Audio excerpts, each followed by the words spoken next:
नमस्कार, उत्तराखंड की खबरों में आपका स्वागत है। मैं हूं आपके साथ आकाश। अब देखते हैं खबरें विस्तार से।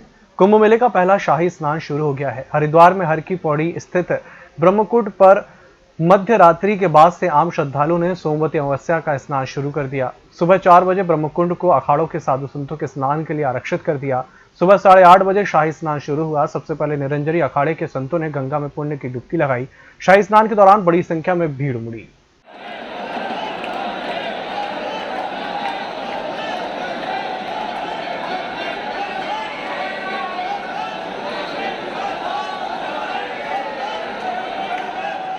रुड़की के प्राण कलियर में उत्तर प्रदेश के पूर्व मुख्यमंत्री और सपा मुखिया अखिलेश यादव आज पहुंचे। यहां पहुंचकर उन्होंने दरगाह साहिब पाक में जियारत की और देश में अमन चैन की दुआ मांगी। इस मौके पर दरगाह साबिर पाक के नायब सज्जादा नशीन शाह अली एजाज साबरी ने उनकी दफ्तार बंदी कर दुआ कराई। दरगाह साबिर पाक में चादर पोशी कर अकीदत के फूल पेश किए। इस दौरान पूर्व मुख्यमंत्री अखिलेश यादव ने बताया कि उनकी दरगाह साबिर पाक में आने की इच्छा थी। आज मौका मिला तो यहां जियारत करने और शीश निवाने बाबा के दरवाजे आया हूं और दुआ की है कि आने वाले चुनाव में बहुमत से हमारी सरकार उत्तर प्रदेश में बने। उत्तराखंड की सरजमीन पर हमारी समाजवादी पार्टी के राष्ट्रीय अध्यक्ष पूर्व मुख्यमंत्री उत्तर प्रदेश सरकार माननीय श्री अखिलेश यादव दरगाह साबिर पाक में आए। हमें इस बात की बहुत खुशी है कि उन्होंने साबिर पाक के यहाँ आकर कदमबोशी की है और साबिर पाक के यहाँ फूल पोशी कर देश में अमन चैन की दुआ मांगी है। कोरोना के खिलाफ उन्होंने दुआ मांगी है कि कोरोना जल्द से जल्द खत्म हो। और अध्यक्ष जी ने हमें आश्वासन दिया है कि हम अगली बार सीएम बनकर बहुत अच्छी तरह से सरकार साबिर पाक में हाजिरी के लिए आएंगे और अपने सभी कार्यकर्ताओं के घर पर जाएंगे और उनको पूरी तरह से अपना वक्त देंगे। आज वो इसलिए हमारे घर नहीं जा पाए कि उनकी फ्लाइट का टाइम हो गया है, लेकिन उन्होंने परसों उनसे हमारे समाजवादी पार्टी के जिला अध्यक्ष माननीय तनवीर खान साहब शाहजहांपुर से जो हैं उनकी बात हुई थी। साबिर पाक की करामात के बारे में उन्होंने उनको बताया था, तो उन्होंने नेट पर सर्च किया और उसी रात को पढ़ा और उनकी अकीदत जागी। इसलिए पहले वो पवित्र कुंभ हरिद्वार गए, कुंभ में स्नान किया और उसके बाद उत्तराखंड का 5वां धाम पिरान के लिए शरीफ दरगाह साबिर पाक पर आकर उन्होंने अकीदत के फूल पेश किए और मुल्क में अमन चैन की दुआ मांगी। महाकुंभ में ट्रैफिक व्यवस्था का ख्याल रखते हुए आज से 15 अप्रैल तक लागू किए गए नए ट्रैफिक मैनेजमेंट प्लान के तहत अब पौड़ी जिले से होकर नजीबाबाद, मुरादाबाद, मेरठ और दिल्ली जाने वाले वाहनों को पौड़ी जिले से होकर गुजरना होगा। इसके लिए श्रीनगर पौड़ी कोटद्वार मार्ग से होते हुए राज्य के बाहर जाएंगे और इसी तरह से इस मार्ग से 15 अप्रैल तक आवाजाही करेंगे। वहीं इस व्यवस्था के दौरान जिले में होकर गुजर रहे हैवी ट्रैफिक से ट्रैफिक जाम के हालात पैदा न हो, इसके लिए इस यात्रा रूट पर जगह जगह पुलिस टीम ट्रैफिक व्यवस्थाओं का जिम्मा आज से बखूबी संभालने लगी है। कुंभ के दृष्टिगत जो है जो महत्वपूर्ण जो यात्रा मार्ग है वहाँ पर यात्रियों के लिए और कुंभ के जो दर्शनार्थी हैं, श्रद्धालु हैं, उनके लिए अधिक व्यवस्था बनाने की पर्पज से डायवर्जन कार्रवाई किया गया है। इसमें जो प्रमुखता से जो मार्ग हरिद्वार से होकर गुजरते हैं उन्हीं मार्गों पर हम लोगों ने डायवर्जन का प्रक्रिया अपनाया हुआ है। प्रमुखता से हमारा जो है ऋषिकेश से हरिद्वार पहुंचने का जो मार्ग है उसको डाइवर्ट किया गया है। समस्त सूचनाएं जो है हम लोगों ने प्रमुख मार्गों पर आवश्यक जो चौराहे होंगे वहाँ पर प्रदर्शित कर दिया है। साथ में उसकी सूचना अखबार के माध्यम से भी पुलिस विभाग द्वारा जारी की जा रही है। सूचना उसकी संबंधित व्यक्ति तक पहुँच जाएगी, ऐसा हम लोग उसका अपेक्षा कर रहे हैं। साथ में सभी व्हाट्सएप ग्रुप्स के माध्यम से और मीडिया के प्रतिनिधियों को भी इसकी सूचना हमारे सूचना विभाग के माध्यम से उपलब्ध करा दिया गया है। हम आशा करते हैं कि इससे जो है आम जनमानस को राहत मिलेगी और जो अनावश्यक विलंब यात्रा के समय जो मोटर वाहनों को होता है उससे वो बच पाएंगे। एक और कोरोना महामारी का प्रकोप देश और प्रदेश में लगातार बढ़ता जा रहा है। ऐसे में डॉक्टर भी अपनी जिम्मेदारी का निर्वहन कर लगातार लोगों को महामारी से बचाने के लिए प्रयासरत हैं। वहीं रुड़की में आज सरकारी अस्पताल के पास ईदगाह चौक पर अत्याधुनिक फोर्टिस हॉस्पिटल का विधायक प्रदीप बत्रा, मेयर गौरव गोयल और पंजाबी महासभा अध्यक्ष पूजा नंदन ने फीता काटकर उद्घाटन किया। इस अवसर पर मेयर गौरव ने कहा कि इस प्रकार के अस्पताल जनता के लिए लाभदायक साबित होगा। आज के समय में सस्ते दाम में अच्छा इलाज मिलना मुश्किल होता है, ऐसे में अस्पताल काफी मददगार होगा। पूरा देश जो है कोरोना महामारी से गुजर रहा है और काफ़ी लोग परेशान हैं कोरोना की जानकारी को लेकर, कोरोना की टेस्टिंग को लेकर और भी कई सारी बीमारियां जो है ऐसे फैल रही हैं। ऐसे टाइम पे ये संजीवनी साबित हुआ ये हॉस्पिटल यहाँ पर, और ये कैसे खुला है, यहाँ पर रिक्वायरमेंट है। काफ़ी लोग यहाँ पे गरीब तबके के भी रहते हैं, तो मैं डॉक्टर राजा साहब को बधाई दूँगा कि ऐसे मौके पर इन्होंने यहाँ पर ये हॉस्पिटल खोला और ये आगे लोगों को मदद करें, गरीबों की मदद करें। आयुष्मान कार्ड से और गोल्डन कार्ड से लोगों के तहत के इलाज करें ताकि लोग अपना सरकारी स्कीम के तहत इलाज करा सकें। ये फोर्टिस हॉस्पिटल यहाँ पर खुला है, उसके लिए मैं इनको शुभकामनाएं देता हूँ, बधाई देता हूँ। और एक सेवा का क्षेत्र है, सेवा का कार्य है। डॉक्टर साहब सेवा करें और जितने लोग रात मिलेंगे उतने लोगों को दुआ देंगे। में पूरी कोशिश करेंगे कि जितने भी वाइट कार्ड धारक हैं हमारे या गरीब गुरबा लोग हैं उनसे पर्चे किस तरह की फीस यहाँ पर ना ली जाए और जो है विश्व स्तरीय डॉक्टर हमारे यहाँ पर जांच करेंगे। इसके अलावा दवाई पे और जितने भी पैथोलॉजी टेस्ट होते हैं, खून पेशाब के टेस्ट होते हैं, उस पर 20 से 30% की हम लोग यहाँ पर राहत गरीब गुरबा पेशेंट को देने की कोशिश करेंगे। इसके अलावा कोरोना काल में जिस तरीके से आप लोग देखते हैं कि इलाज महंगा हो रहा है, उसके लिए हम आपसे वादा करते हैं और रुड़की की जनता से वादा करते हैं कि आपको यहाँ पर किसी भी तरह का कोई प्रॉब्लम्स नहीं आएगी, खासतौर से फाइनेंशियली किस तरह की कोई दिक्कत आपको यहाँ पर नहीं आएगी। और अस्पताल हम लोग रजिस्टर हो ही गया है और आहिस्ता आहिस्ता हम लोग कोशिश कर रहे हैं कि आयुष्मान कार्ड हम लोग लेने की कोशिश कर रहे हैं, गोल्डन कार्ड हम लोग लेने की कोशिश कर रहे हैं।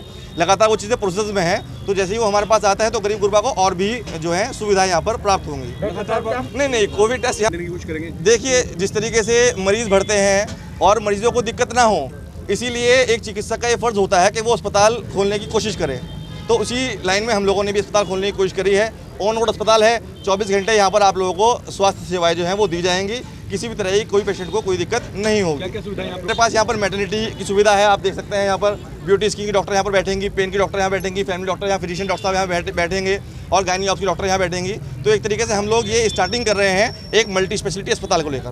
पौड़ी जिले में वनाग्नि की घटनाएं थमने का नाम नहीं ले रही हैं। यहां जिले के नैनी डांडा ब्लॉक में 3 मवेशी वनाग्नि की चपेट में आकर जलकर खाक हो गए, जिससे इनकी दर्दनाक मौत पल भर में हो गई। मवेशी अपनी जान बचाकर भाग पाते इससे पहले ही विकराल रूपी वनाग्नि ने इन्हें अपनी चपेट में ले लिया। हालांकि इस वनाग्नि पर ग्रामीणों ने किसी तरह से खुद काबू तो पाया, लेकिन इस हादसे में 3 मवेशियों की मौत हो गई।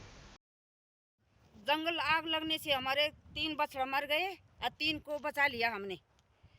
और भाई बहनों, निवेदन है, मैं प्रार्थना कर रहा हूँ कि आग मत लगाए जंगल में। और जिसने आग लगाई, रोड से लगाई, जिसने आग लगाई उसको सजा मिलनी चाहिए। मेरा तो बहुत बड़ा नुकसान हो रखा है।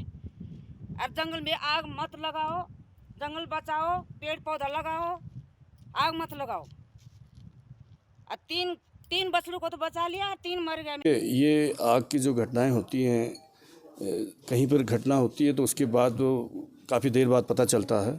जब तक आदमी वहाँ तक पहुँचता है तो यदि किसी ने खुरापात की है, लगाई है, तो वो पकड़ में नहीं आ पाता। फिर भी जो है वन विभाग जो है लगातार कोशिश करता है कि कोई पकड़ में आए तो उन पर सख्त से सख्त कार्रवाई जो है वन नियम के तहत की जाएगी।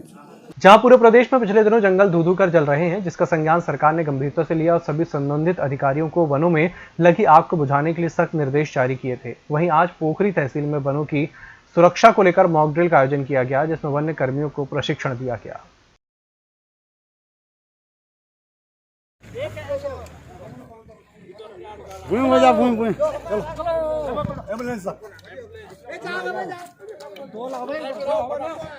एक दूसरा भी ले।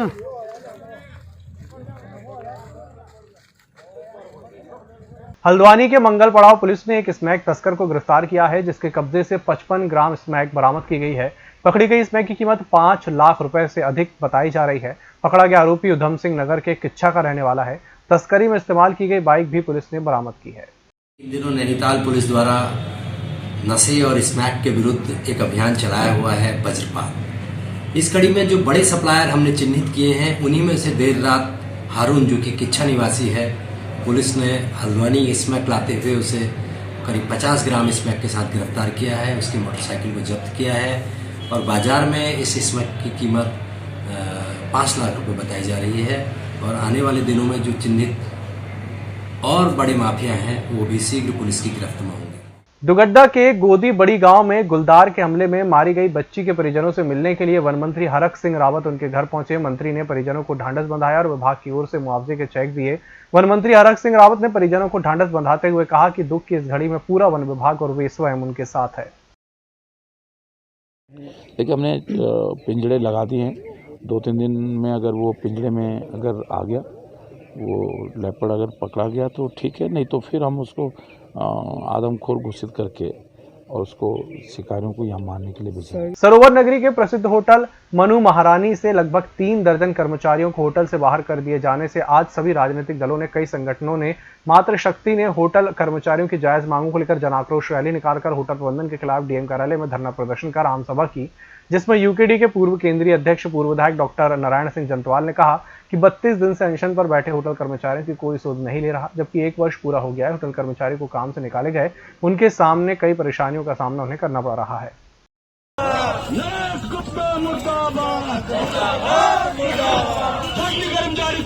वापस लो, कर्मचारी को वापस लो,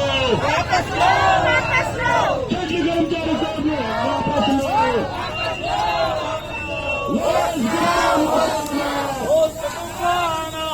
आना होगा, आना होगा, तुमको आना होगा, आना होगा, आना होगा।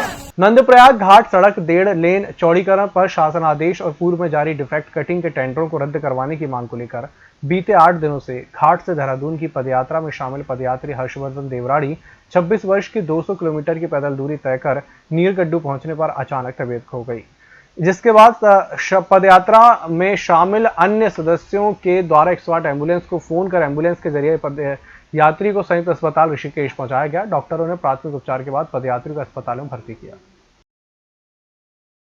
हल्द्वानी की मंडी चौकी पुलिस ने वन्यजीव तस्करी के मामले में बड़ी कार्रवाई की है। पुलिस ने 6 तस्करों को गिरफ्तार किया है, जिनके कब्जे से दुर्लभ प्रजाति का जीवित पेंगोलिन बरामद हुआ। पकड़े गए 5 तस्कर उधम सिंह नगर के, जबकि एक मुरादाबाद का रहने वाला है। पुलिस ने तस्करी में इस्तेमाल की जा रही एक स्विफ्ट डिजायर कार भी बरामद की है। ये पुलिस विभाग और फॉरेस्ट विभाग की संयुक्त टीम द्वारा पेंगोलिन एक जिंदा पकड़ा गया है, जिसमें एक गाड़ी भी सीज की गई है और कीमत अभी हम आपको नहीं बता सकते हैं। बाकी इसके आगे की कार्रवाई की जा रही है। कहाँ से पकड़ा गया?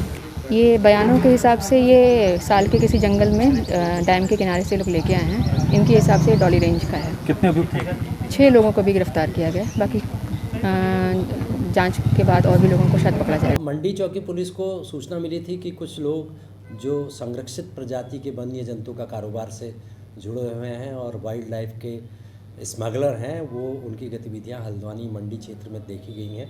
इस पर सुराग रस्सी पता रस्सी करने के बाद पुलिस ने उधम सिंह नगर, मुरादाबाद आदि जनपदों के 6 वन्य जंतु के तस्कर, एक पेंगुलिन जो कि विलुप्त और संरक्षित प्रजाति का वन्य जंतु है, उसके साथ उन्हें गिरफ्तार किया गया। और पता यह चला है कि हल्द्वानी चूँकि मंडी सब्जी मंडी का संपर्क दिल्ली और देश के अन्य बड़े भागों से है, वहाँ वह इसे विक्रय करने की नीयत से लाए थे और पुलिस ने तत्परता बरतते हुए उन्हें अपने कब्जे में ले लिया। उनके कब्जे से एक स्विफ्ट डिजायर गाड़ी, जिससे कि उसका परिवहन कर रहे थे, वह भी लाए। चूँकि ये पेंगुलिन, इसका जीवित रहना सबसे महत्वपूर्ण था, इसलिए तत्काल पुलिस द्वारा डीएफओ साहब से संपर्क किया गया और डीएफओ के जो वन्य जंतु की राहत पहुंचाएगी और उसको रेस्क्यू करने की कार्रवाई इसमें की जा रही है। इस बुलेटिन में फिलहाल इतना ही। इसी के साथ मुझे दीजिए इजाजत। नमस्कार।